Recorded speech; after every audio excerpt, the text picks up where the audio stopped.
Hello guys! Welcome ulit sa aking YouTube channel. Tayo naman po ay magta-transform ng bike para kay mama. Tara!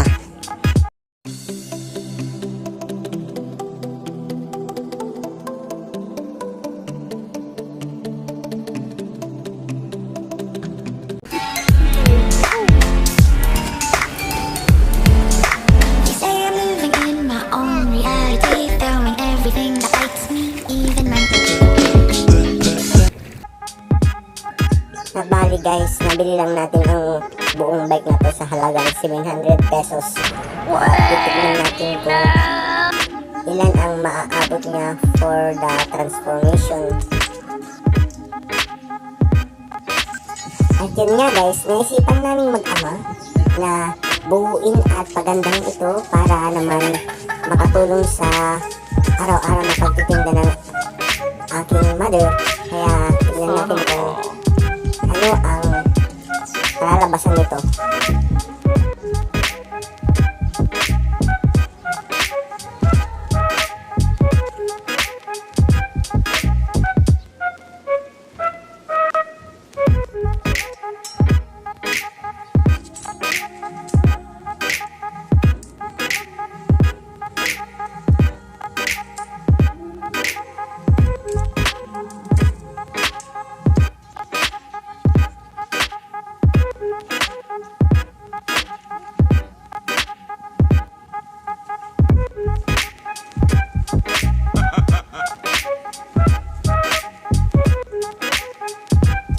Napaisip ako na sa ilog na natin to linisan para mas mabilis.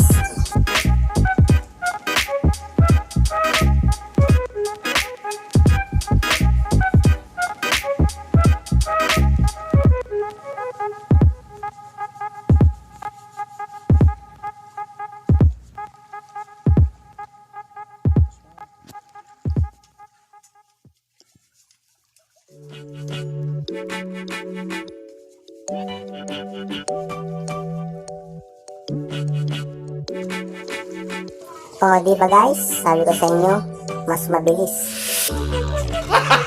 Gago!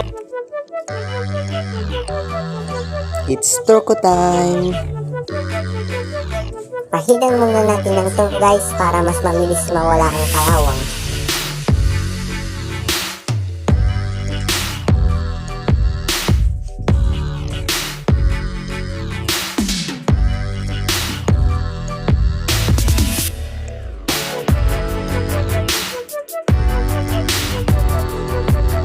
Pagkatapos natin mapahidan, maghintay lang tayo ng ilang minuto para mababad ito sa durko at isusunod natin ang pagkakaskas gamit ang liha para malinis talaga bago natin ito pinturahan.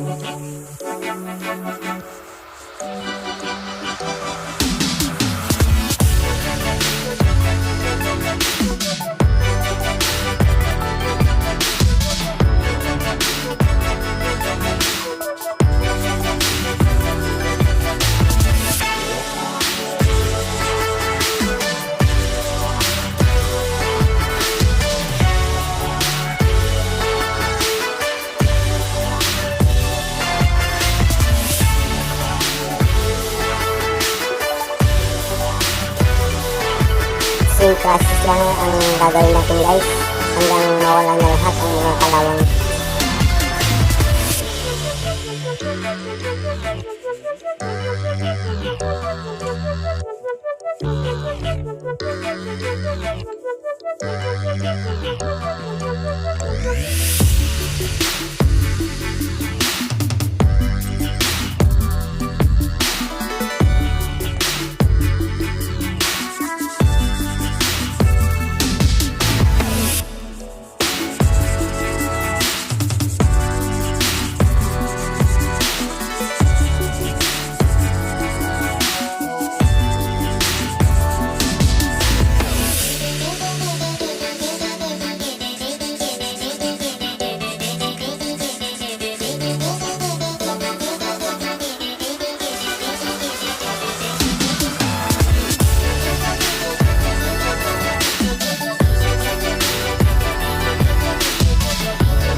magpapahid guys, napaisip ako bigla kung ano ang magiging reaction ng aking mother for the finishing ng aking project ngayon guys.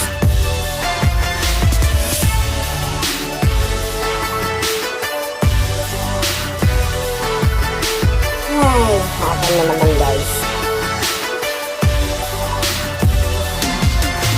Kaya nilipid ko ng lahat ng nakakalat para bukas maumpisan ulit na maayos.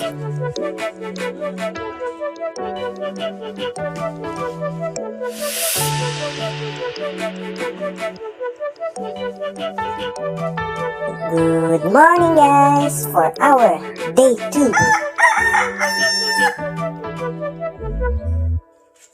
Tara, kape muna tayo bago ituloy ang ating naumpisahang proyekto.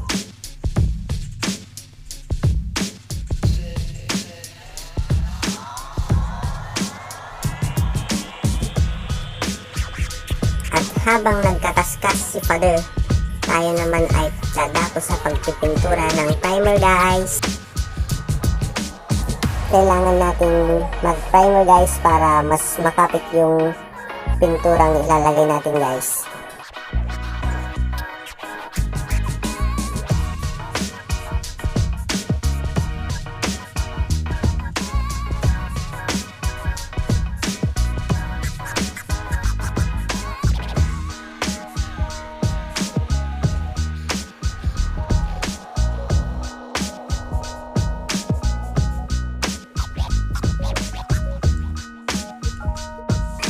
Same process lang po sa batalya guys. Paprimeran natin ng first footing at second footing bago ang kanyang pintura para mas malikit guys.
What we do here is go back. At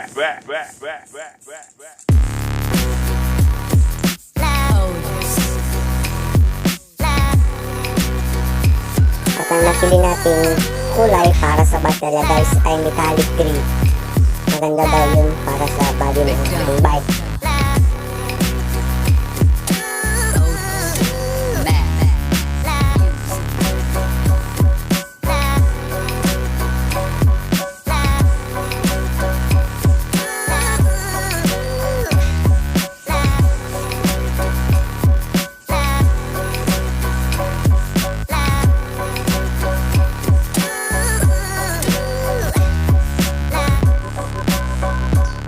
Ito na ang finishing color ng ating baterya guys.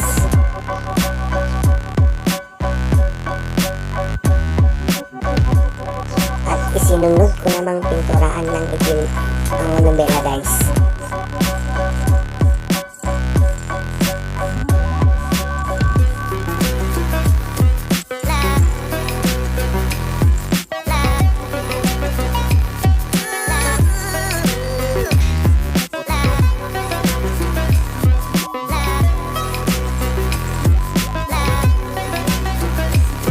Pati na rin ang kanyang rim primer bago ang kanyang finishing color.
Pagkatapos ng bike, sunod naman namin linisan ang sidecar.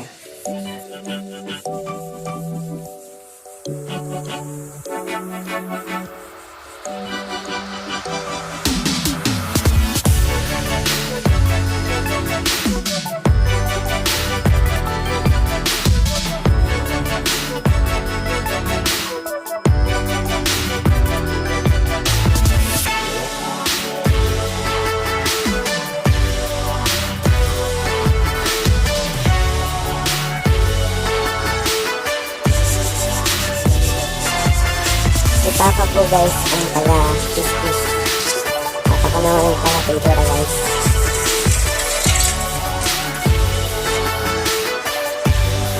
Guys, malapit na siya.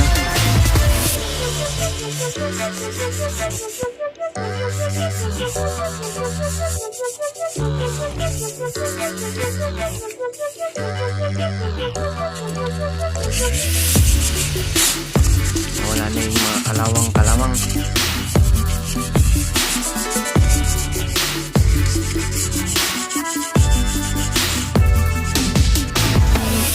At pinaispatan namin ang mahihinang parte ng bike para mas lalong itong tumibay guys.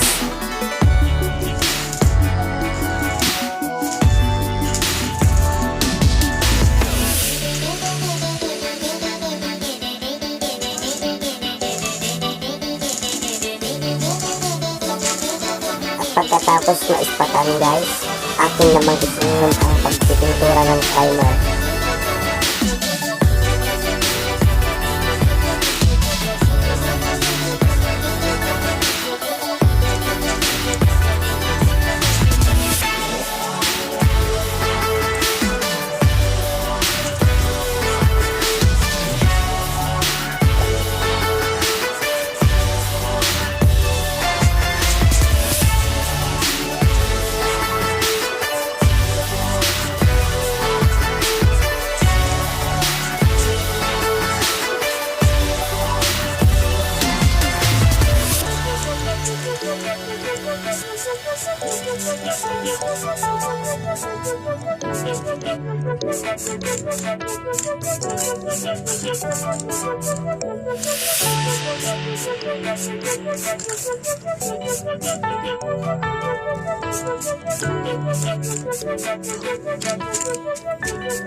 At pagkatapos ng first footing, hintayin lang natin matuyo tsaka natin isunod ang second footing.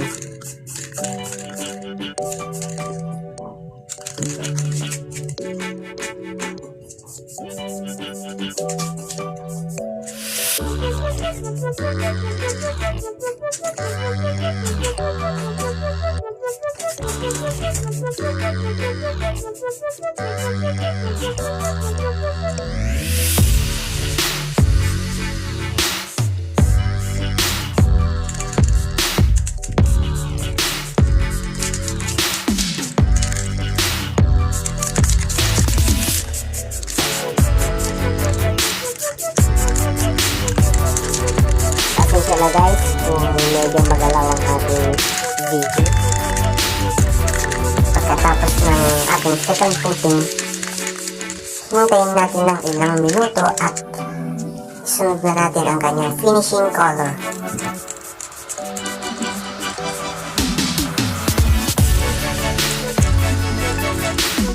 At ibulidlo ang napili nilang kulay guys kasi mas matintag daw ito kaysa sa normal green.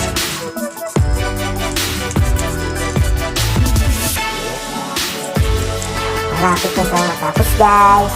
Nakaka-excite ang kanyang finishing output. Sana talaga magustuhan ni Mali.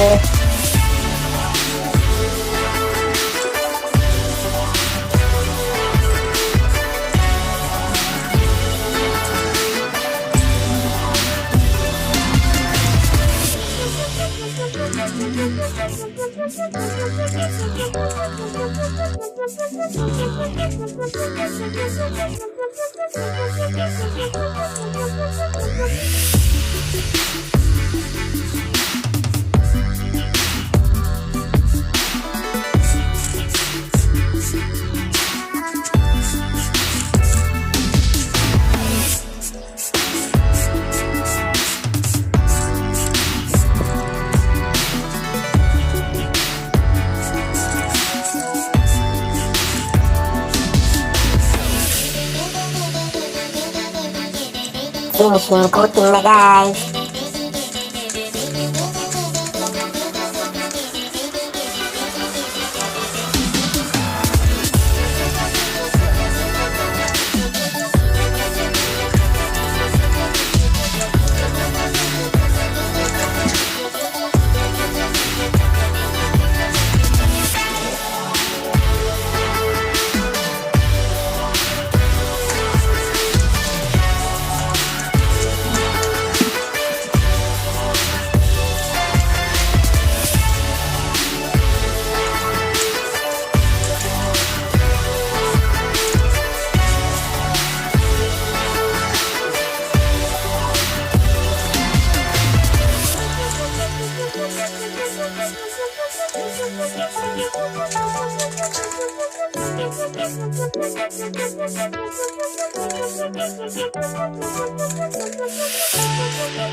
Thank you for watching guys. Abangan nyo ang part 2 for the assembling ng ating new look bike.